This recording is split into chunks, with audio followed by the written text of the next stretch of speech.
नमस्कार, स्वागत है आपका। हर खबर देख रहे हैं आप और मैं हूं आपके साथ शाहनवाज मिर्जा। एक बड़ी खबर चंडीगढ़ से आ रही, जहां पर 19 अगस्त को जन्माष्टमी की छुट्टी है और 18 अगस्त को सरकारी छुट्टी। हरियाणा सरकार ने इसकी घोषणा कर दी है। आपको बताएं, ये बड़ी खबर, हरियाणा सरकार ने एक घोषणा की है जिसमें 19 अगस्त को जन्माष्टमी की छुट्टी रहेगी और 18 अगस्त को नहीं होगी सरकारी छुट्टी। माफ कीजिएगा, 18 अगस्त को छुट्टी नहीं होगी और 19 अगस्त को जन्माष्टमी की छुट्टी रहने वाली है। ये बड़ी खबर, 18 अगस्त को सरकारी छुट्टी नहीं होगी, हरियाणा सरकार ने ये घोषणा की है। ये बड़ी खबर आपको बताना है चंडीगढ़ से, जहां पर 18 अगस्त को सरकारी छुट्टी नहीं होगी और 19 अगस्त को जन्माष्टमी की छुट्टी रहने वाली है। ये बड़ी खबर है, सरकार ने इसकी घोषणा की है और इससे पहले कयास लगाए जा रहे थे कि 18 की छुट्टी होगी, लेकिन सरकार ने स्पष्ट कहा कि 19 अगस्त को जन्माष्टमी की छुट्टी और 18 अगस्त को सरकारी छुट्टी नहीं होगी।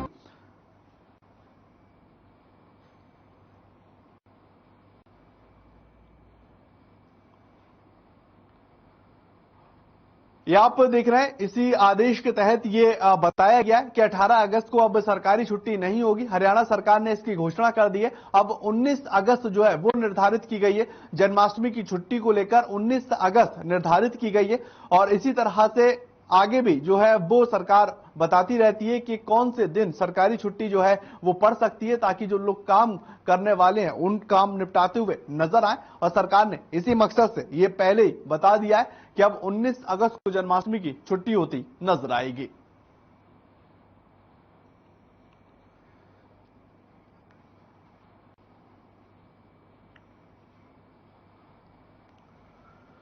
तो वहीं पर मुख्यमंत्री मनोहर लाल फरीदाबाद के 2 दिवसीय दौरे पर हैं और इसके चलते सीएम आज मां अमृता हॉस्पिटल तैयारियों का जायजा लेने पहुंचे। आपको बताएं कि 24 अगस्त को देश के प्रधानमंत्री नरेंद्र मोदी इस अस्पताल का उद्घाटन करेंगे और वहीं इस मौके पर परिवहन मंत्री मूलचंद शर्मा और विधायक राजेश नागर के साथ जिला अध्यक्ष गोपाल शर्मा सहित तमाम वरिष्ठ अधिकारी भी मौजूद रहे।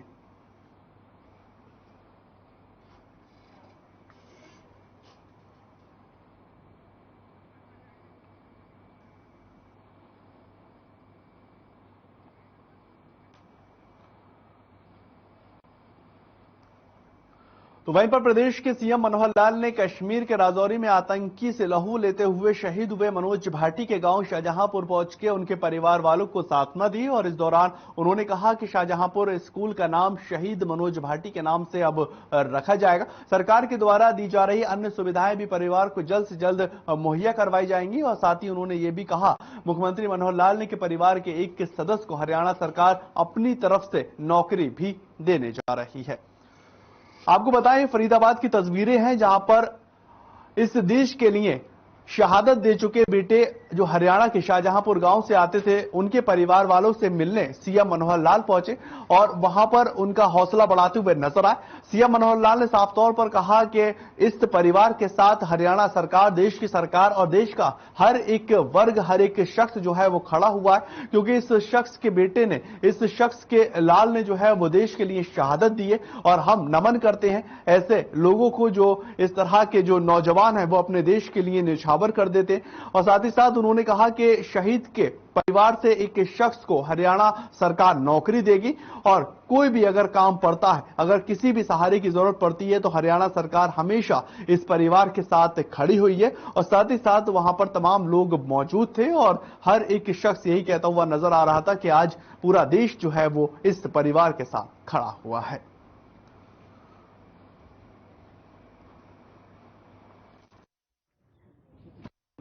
तो एक शहीद सैनिक वो चला गया, देश पर शहीद हो गया।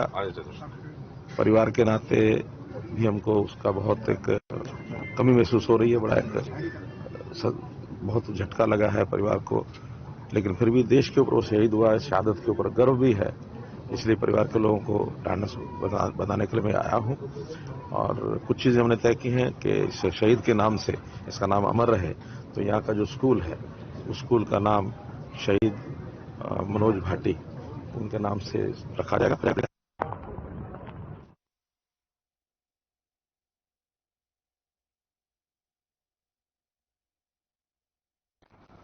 हरियाणा के मुख्यमंत्री मनोहर लाल फरीदाबाद शहर में बन रहे अमृत हॉस्पिटल के दौरे पर थे और इस दौरान मुख्यमंत्री के काफिले को पायलट कर रही एक फरीदाबाद की लोकल पुलिस की गाड़ी अचानक दुर्घटनाग्रस्त हो गई, जिसमें पुलिस के मुलाजिम और साथ ही साथ गाड़ी में बैठी एक महिला को भी चोट आई है। फिलहाल इलाज के लिए घायलों को सरकारी अस्पताल में भेजा गया है। ये फरीदाबाद की आपको खबर बता रहे हैं, जहां पर ये तस्वीरें आप देख सकते हैं। ये सीएम मनोहर लाल फरीदाबाद में पहुंचे थे और 2 महत्वपूर्ण कार्य वहां पर जाकर उन्होंने किए थे और उसी काफिले में ये कार जो है पुलिस की पायलट करती हुई नजर आ रही थी। ये फरीदाबाद लोकल पुलिस की कार थी और उनके काफिले की तरफ जो है वो जाती हुई नजर आ रही थी, उनको सुरक्षा प्रदान करती हुई दिखाई दे रही थी। अचानक ये कार दुर्घटनाग्रस्त हो गई और एक बड़ी बात यहां पर यह रही कि और भी चूक यहां पर हो सकती थी। इसको लेकर लगातार कोशिश की जा रही है कि इसकी शिनाख्त हो और साथ ही साथ इसके बारे में तफ्तीश की जाए कि आखिर ये पूरा मामला घटित कैसे हुआ है और क्या कुछ कमियां बची जिसकी वजह से ये दुर्घटना जो है वो होती हुई नजर आई। लेकिन महत्वपूर्ण बात, इसमें एक महिला बैठी थी, उसको चोट आई है और जो ड्राइव कर रहा था उसको भी चोट आई। घायलों को अस्पताल में रेफर किया गया, वहां उनका इलाज चल रहा है।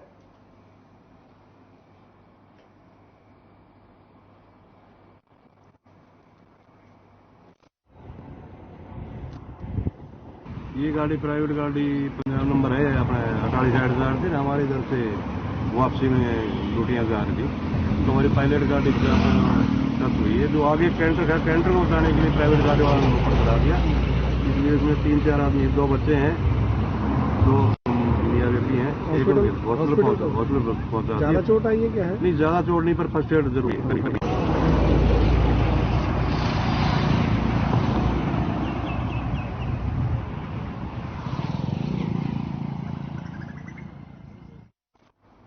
खबर गुरुग्राम से है, जहां पर लोगों को अब शंकर चौक और इफ्को चौक के साथ साथ हीरो होंडा चौक पर काफी परेशानियों का पहले सामना करना पड़ता था। अब लोगों को इससे निजात मिलती हुई नजर आ रही है। आपको बताएं कि पैदल यात्रियों को सुरक्षित क्रॉसिंग देने के लिए डीसी निशांत यादव ने स्वयं मौके पर पहुंचकर जायजा लिया है और जानकारी के मुताबिक शंकर चौक पर डीएलएफ फाउंडेशन के द्वारा अंडरपास बनाया जाएगा। इसके साथ ही साथ इफ्को चौक फ्लाईओवर के नीचे ट्रैफिक सिग्नल लाइट और ऑटो टैक्सी के लिए भी पिक एंड ड्रॉप स्थानों की व्यवस्थाएं की जाएंगी और साथ ही यह भी बताया गया है कि अगले 2 महीने में इस अंडरपास बनाने का कार्य जो है वो शुरू हो जाएगा। वही हीरो होंडा चौक गलत दिशा से आने वाले ट्रैफिक का भी जायजा लेते हुए डीसी साहब नजर आए और उन्होंने जीएमडीए के अधिकारियों से कहा कि यहां पर गलत दिशा से आने वाले ट्रैफिकों की वजह से आए दिन लोगों को दुर्घटना का शिकार होना पड़ता है और ऐसे में जीएमडी सर्विस लेन बनाए ताकि गलत दिशा से आने वाले ट्रैफिकों पर रोक लगाई जा सके।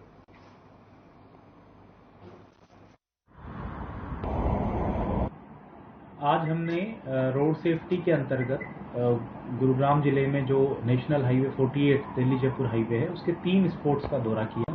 सबसे पहले हमने शंकर चौक पे विजिट की, क्योंकि वहाँ पे काफ़ी सारे पैदल यात्री जो है वो रोड पार करते हैं, विशेष करके मॉर्निंग में और इवनिंग में जब वर्किंग आवर्स शुरू होते हैं और ख़त्म होते हैं तब। तो वहाँ पे एक प्रपोजल तो डीएलएफ की तरफ से अंडरपास बनाने का आया हुआ है और उस पर उन्होंने टेंडर फ्लोट कर रखा है। हमारी कोशिश रहेगी कि 2 महीने में उस कार्य को हम शुरू करा दें।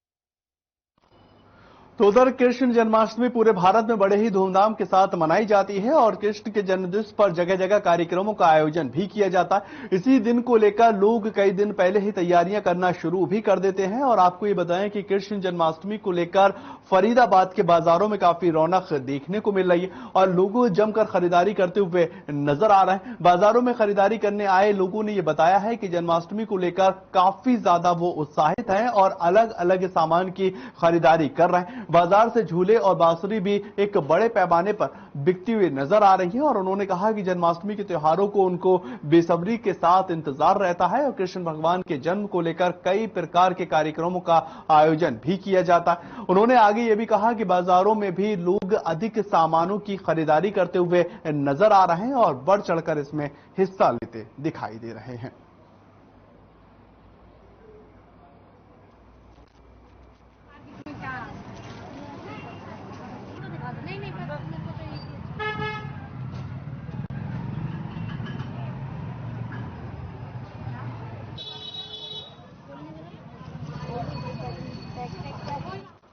फरीदाबाद की आप तस्वीरें देख रहे हैं। कृष्ण जन्माष्टमी की धूम जो है वो एक बड़े पैमाने पर दिखाई दे रही है और इसको लेकर बाजारों में काफी ज्यादा रौनक दिखाई दे रही है। लोग बड़े पैमाने पर खरीदारी करते हुए नजर आ रहे हैं। पूरे साल इंतजार करने के बाद कृष्ण जन्माष्टमी जो है उत्साह के साथ लोग मनाते हुए नजर आ रहे हैं और साफ तौर पर लोगों का कहना है कि 2 साल कोरोना काल की वजह से इतने बड़े पैमाने पर खरीदारी नहीं कर पाए थे जितने बड़े पैमाने पर इस बार खरीदारी होती हुई नजर आ रही। लोगों के अंदर खुशियां हैं और लोग जो है वो खुशी में झूमते हुए नजर आ रहे हैं। कृष्ण जन्माष्टमी की धूम पूरे देश के अंदर नजर आ रही है और साथ ही साथ फरीदाबाद के अंदर भी जो व्यापारी वर्ग है वो भी काफी ज्यादा खुश है और साफ तौर पर कह रहा है कि लोग जो है वो खरीदारी अच्छे पैमाने पर कर रहे हैं। अभी हम लोग जैसे कृष्ण जी का झूला खरीद रहे हैं, ये फूल बाग खरीद रहे हैं, ये सब डेकोरेशन वगैरह के सामान खरीद रहे हैं हम लोग। और कृष्ण जन्माष्टमी में उनका जन्म करवाएंगे तो ये सब सजावट के सामान खरीद रहे हैं। कुछ कम है। अभी आने वाले 2 दिन और बचे, उसमें रक्षा और जो है बढ़ जाए। उम्मीद क्या कारण मानते हैं? तो महंगाई थोड़ी सी है, तो अब कोरोना का चक्कर भी थोड़ा सा। पहले कोरोना के टाइम में तो उसके चक्कर महंगाई, हाँ फर्क पड़ा, काफी फर्क पड़ा।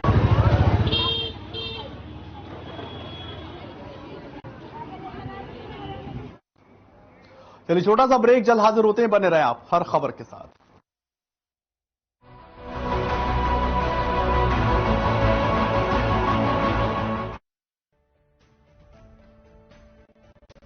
Hello viewers, welcome to my show, Dr. Minoo's show. हमारे जो शास्त्रों में का एक ड्रीम प्रोजेक्ट भी है जो आप हॉस्पिटल में वही क्वालिटी केयर मिले जो एक नॉर्मल पेट जो डोमेस्टिकेटेड है उसको मिलता है। कहते हैं कि ये बहुत अच्छा स्ट्रेस बस्टर है और एक एनिमल का होने से घर का माहौल इतना चेंज हो जाता है, एक एक्स्ट्रा लाइफ हो जाती है। पंचायत चुनाव का बजा बिगुल, राजनीतिक दलों की तैयारियां फुल। कौन मारेगा बाजी इस बार, किसकी बनेगी छोटी सरकार? देखिए मसला रात 8 बजे। रूप मंत्रा आयुर्वेदिक फेस वॉश, इसमें है क्यूकम्बर के प्योर एक्सट्रैक्ट्स जो नेचुरली चेहरे को मॉइस्चराइज रखे। ये कोई कॉस्मेटिक नहीं, आयुर्वेदिक औषधि है। मेरे जैसा कोई दूसरा चुलबुलापन जिसकी हर बात में घुल जाए, जिंदगी में रंग भर दे। मेरी जैसी मेरी अपनी पताका चाय, गजब का स्वाद। देखें कौन नया खिलाड़ी आया है, समझा देते हैं, प्यार से समझाएंगे। ये तो अपनी जुबान है।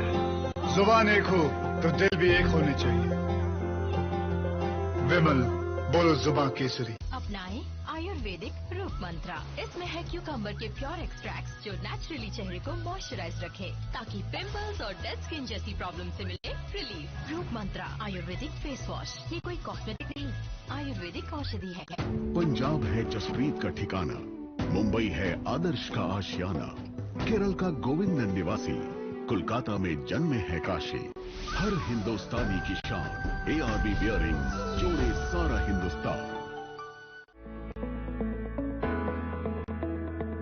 अगर आप पत्रकारिता के क्षेत्र में करियर बनाना चाहते हैं तो हम सिखाएंगे आपको इलेक्ट्रॉनिक मीडिया के हर गुण।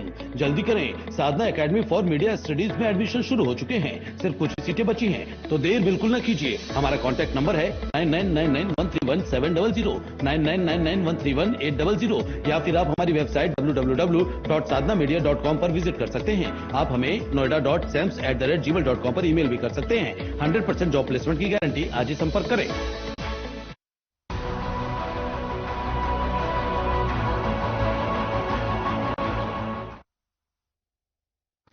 ब्रेक के बाद आपका स्वागत है। आगे बढ़ेंगे, बात करेंगे, खबर पानीपत से है जहां पर जिले के अंदर आत्महत्या करने का एक मामला निकलकर सामने आया है और आपको बताएं कि मामले जिले के नारा गांव का है जहां पर जेजेपी नेता सतवीर खरवा ने जहरीली पदार्थ खाकर आत्महत्या कर ली और मिली जानकारी के अनुसार सतवीर ने आत्महत्या करने से पहले गांव की ही एक महिला और उसकी 2 बेटियों सहित करीब आधा दर्जन लोगों पर आत्महत्या को उकसाने पर मजबूर करने का सीधे तौर पर आरोप भी लगाया। दरअसल मृतक सतवीर गांव की ही महिला की ओर से छेड़छाड़ के आरोप में मानसिक रूप से काफी दिनों से परेशान था और जानकारी के अनुसार मृतक का मरने से पहले हॉस्पिटल से एक वीडियो निकलकर सामने आया है, जहां पर मृतक ने वीडियो में आरोपियों के नाम तक लिए। परिजनों ने पुलिस पर भी कार्रवाई न करने का आरोप लगा दिया है और साथ ही परिजनों ने सभी आरोपियों के खिलाफ कार्रवाई करने की मांग कर कड़ी सजा दिलवाने की मांग की है।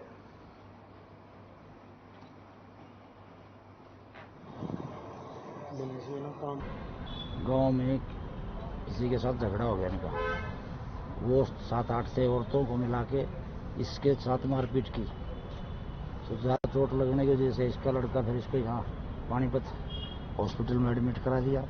एडमिट कराने के बाद रुका रखा भेजा होगा पुलिस को, तो पुलिस वाले स्टेटमेंट तो ले गए उसकी, उसके बाद कोई कार्रवाई नहीं की, तो उल्टा इसी को टॉर्चर करने लगे, भाई तूने तो उनकी लड़कियों के साथ छेड़छाड़ की है तो तेरे खिलाफ ही कार्रवाई होगी।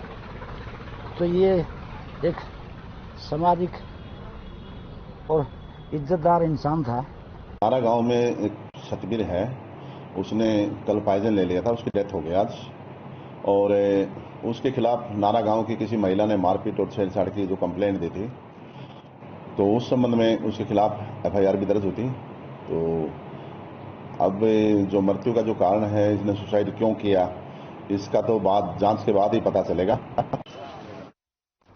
एक बड़ी खबर फरीदाबाद से आ रही है, जहां पर मुख्यमंत्री ने जो घोषणा की थी उसके ऊपर तुरंत असर होता हुआ नजर आ रहा है। ये बड़ी खबर आपको बता रहा है फरीदाबाद से इस वक्त की ये बड़ी खबर है, जहां पर मुख्यमंत्री की घोषणा पर तुरंत एक्शन होता हुआ नजर आया। शाहजहांपुर स्थित प्राथमिक पाठशाला का नाम बदला, शहीद मनोज भाटी प्राथमिक पाठशाला की गई है। सुबह 11 बजे से मुख्यमंत्री वहां पहुंचे हुए थे और लगातार मुख्यमंत्री ने इस बात का आश्वासन दिया था कि जो स्कूल है उसको लेकर नाम बदला जाएगा। और ये शाहजहांपुर की खबर, जहां पर शहीद मनोज भाटी प्राथमिक पाठशाला जो है वो हो गया और सुबह 11 बजे मुख्यमंत्री ने इसकी घोषणा की थी और अब वो अमल में तब्दील होती हुई नजर आ रही है। फरीदाबाद से इस वक्त की ये बड़ी खबर, आज सुबह 11 बजे मुख्यमंत्री सीएम मनोहर लाल ने घोषणा की थी कि शहीद मनोज भाटी के नाम पर स्कूल का नाम रखा जाएगा और वो अमल में होती हुई नजर आई है।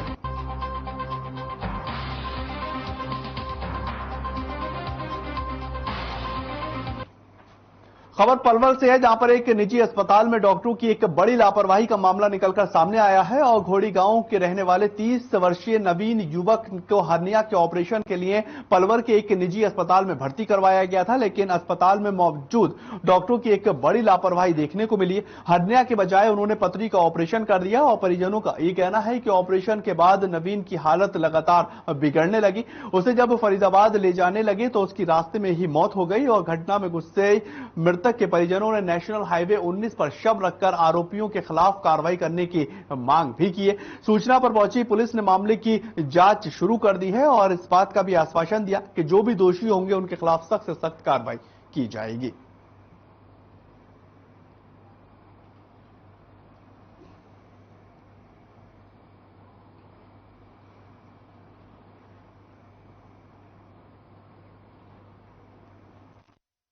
ने मुझे ये सलाह दी है कि इसे यहाँ से निकाल ले जाओ। मैंने फिर भी इसको विश्वास करके मेरी सचिन सर आप बता दो मुझे, तुझे कौन को भैया मेरे, तो इनने यूं ही कही कोई कैसी भी टेंशन नहीं हुआ, हर चीज को जिम्मेदार बैठो, पत्नी का टेंशन लेने की जरूरत नहीं हो, ऐसा है जा 72 घंटा में बहुत सा जा 72 घंटा है गया, उसके बाद भी इसने कोई संतोषजनक जवाब नहीं दी हो। फिर हमने अदर हॉस्पिटल से डॉक्टर बुलाए जो हमारे रिलेटिव थे, उन्होंने सीधे तौर पे कहा इसमें कुछ नहीं है, इसे रात में खत्म कर देगा, आप इसे यहाँ से जितनी जल्दी ऐसे डिस्चार्ज करा के लाओ।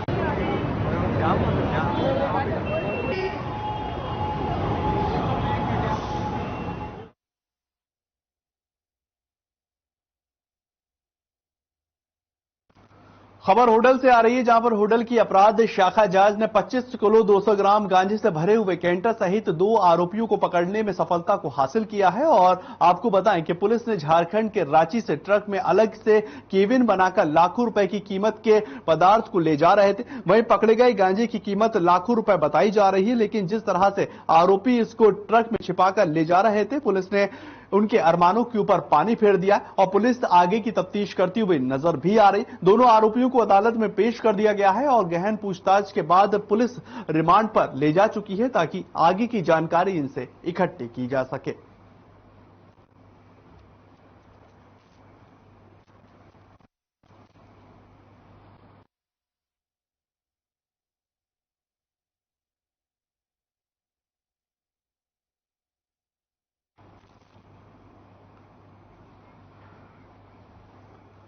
खबर बहादुरगढ़ से है, जहां पर नगर परिषद की ओर से देवीलाल पार्क के पास बने अवैध निर्माण पर पीला पंजा चलता हुआ नजर आया।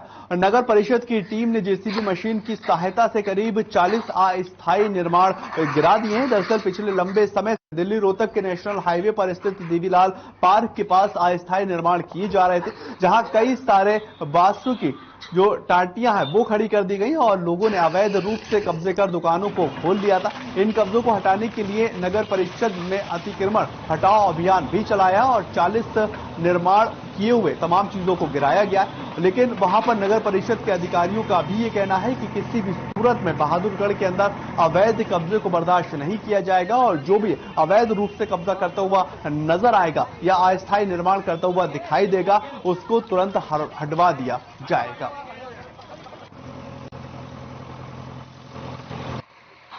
मेरा कहना यह है जी कि यहाँ जो ये कार्रवाई हो रही है, हम चाहते हैं कि इस तरह से रोड को खाली किया जाए, लेकिन खाली करने से पहले जो यहाँ पर रोड पे ये मजदूर आदमी, गरीब आदमी बैठे हैं, अपना चाय पानी का, रोटी पानी का बंदोबस्त किए बैठे हैं, उनका इंतजाम क्यों नहीं करती गवर्नमेंट? क्या उनको ये मालूम नहीं है क्या ये राजा लोग बैठे हैं यहाँ पर?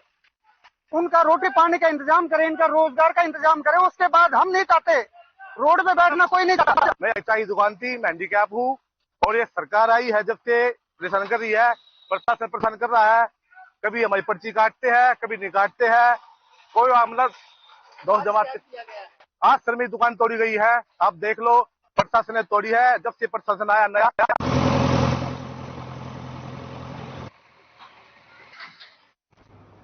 सुहाना पलवर मार्ग पर पानी की अवैध फैक्ट्री पर सीएम फ्लाइंग ने छापेमारी की है, जहां पर सीएम फ्लाइंग ने 4 पानी के सैंपल लिए और साथ ही सोडा और पानी के पाउच का भी सैंपल लिया गया। मौके पर परिषद की टीम ने पॉलिथीन का 25,000 रुपए का चालान किया है और अवैध रूप से चल रहे बोरवेल को भी सील कर दिया गया। इसी मौके पर जीएसटी और सेल टैक्स की टीम ने भी अपनी कार्रवाई करती हुई मौजूदगी अपनी दर्ज करवाई और सीएम ने फ्लाइंग के फूड एंड सप्लाई ऑफिसर ने बताया है कि छापेमारी के दौरान कुल 6 सैंपल लिए गए हैं, जिनमें 4 पानी के सैंपल, 1 सोडे का और 1 पानी के पाउच का सैंपल लिया गया।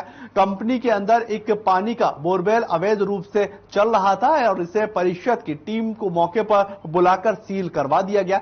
सीएम फ्लाइंग की टीम ने मौके पर पहुंचकर इन तमाम चीजों का जायजा लिया और आगे की कार्रवाई भी की जा रही है।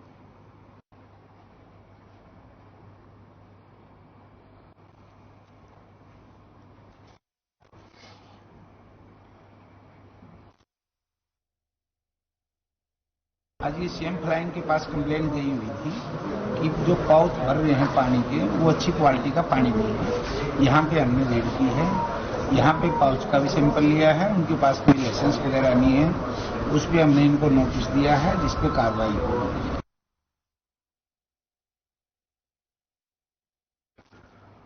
चलिए फिलहाल इस बुलेटिन में इतना ही। ताज़ा खबरों के लिए आप लगातार बने रहें हर खबर के साथ।